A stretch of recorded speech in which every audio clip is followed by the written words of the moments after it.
আগামী বছরের মার্চের মধ্যে শ্রম আইন সংশোধন করা হবে বলে জানিয়েছে শ্রম ও কর্মসংস্থান সচিব AHM শফিকুজ্জামান। সকালে সচিবালয়ে যুক্তরাষ্ট্রের আন্ডার সেক্রেটারি কেলি এম ফা রদ্রিগেজের নেতৃত্বে প্রতিনিধি দলের সাথে বৈঠক শেষে তিনি কথা জানান। বৈঠকে শ্রম আইন যুগোপযোগী করা, শ্রমিক ইউনিয়ন করার সুযোগ দেওয়া, ন্যূনতম মজুরি নিশ্চিত করা, শ্রমিকের মানবাধিকার নিশ্চিত করা এবং কর্মপরিবেশ যথাযথ করা সহ 11 দফা বাস্তবায়ন করার তাগিদ দিয়েছে যুক্তরাষ্ট্র। শ্রমিকদের নামে মামলা স্বাধীনভাবে তদন্ত করার কথাও বলেন তারা।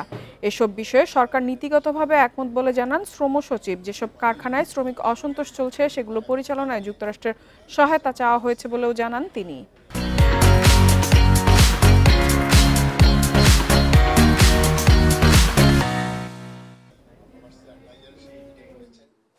ইপিজেড এর যে ইস্যুটা আছে, ইপিজেড এর যে লেবাররা সাধারণ বাইরের যে লেবারদের থেকে অনেক বেশি তারা আপনার স্যালারি বলেন, ওয়ার্ক প্লেসের সেফটি বলেন, এগুলো বেশি এনজয় করে।